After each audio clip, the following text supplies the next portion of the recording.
বৃষ্টি না থাকায় পানি কিছুটা কমলেও বিশেষ করে উজানের পানি আসায় যে ঢল বা যে স্রোত আছে সেটি আসলে ঠেকানো যায়নি, যার ফলে হচ্ছে যে এই ইউনিয়নের 3টি গ্রামের অন্তত 250 পরিবার পানিবন্দী হয়ে পড়েছেন।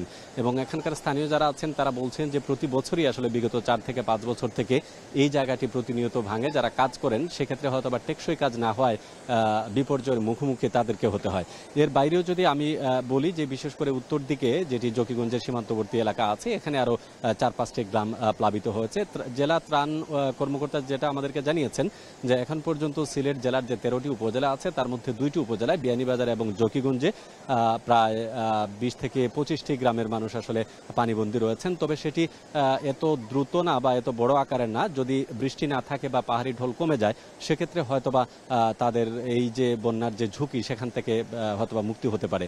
তবে পানি উন্নয়ন বোর্ড এবং আবহাওয়া দপ্তর যেটি বলছে যে আগামী বুধবার কিছুটা বৃষ্টি হতে পারে এবং যদি মেঘালয়ে বৃষ্টিপাত থাকে তাহলে কিন্তু বন্যার আশঙ্কা রয়েই গেছে। এদিকে জেলা প্রশাসক যেটি আমাদেরকে বলেছেন যে এখন পর্যন্ত জেলায় 582টি আশ্রয়কেন্দ্র প্রস্তুত রাখা হয়েছে। ইতিমধ্যে যে জকিগঞ্জ এবং বিয়ানীবাজার যে উপজেলার আশ্রয়কেন্দ্রগুলো সেখানে প্রায় 73টি আশ্রয়কেন্দ্র থাকলেও 3টিতে 8 থেকে 10টি পরিবার তারা আশ্রয় নিয়েছেন এবং তাদের কাছে পর্যাপ্ত ত্রাণ মজুদ রয়েছে। এবং যদি কোনো সংকটময় মুহূর্ত কিংবা উদ্বুদ্ধ পরিস্থিতি দেখা দেয় সেক্ষেত্রে তারা নিয়ন্ত্রণ করতে পারবেন। এছাড়া উপজেলাগুলোর উপজেলা নির্বাহী কর্মকর্তা সহ যারা প্রশাসনিক দাপ্তরিক কর্মকর্তা আছেন তাদেরকে মাঠ পর্যায়ে কাজ করা হচ্ছে এবং তারা নজরদারি করছেন।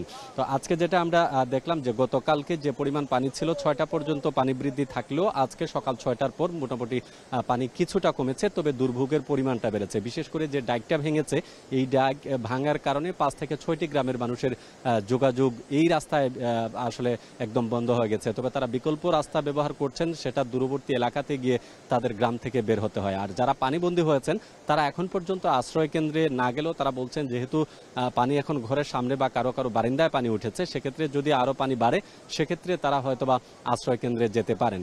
আর ত্রাণ কর্মকর্তা যেটি আমাদেরকে বলেছেন যে তারা যথেষ্ট তৎপর রয়েছেন এবং তারা মাঠ পর্যায়ে সেগুলো ঘুরে দেখছেন।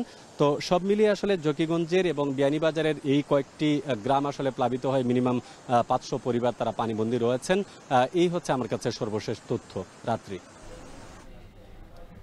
সিলেটের বন্যা পরিস্থিতি নিয়ে বিস্তারিত জানাতে যুক্ত ছিলেন গুলজার আহমেদ।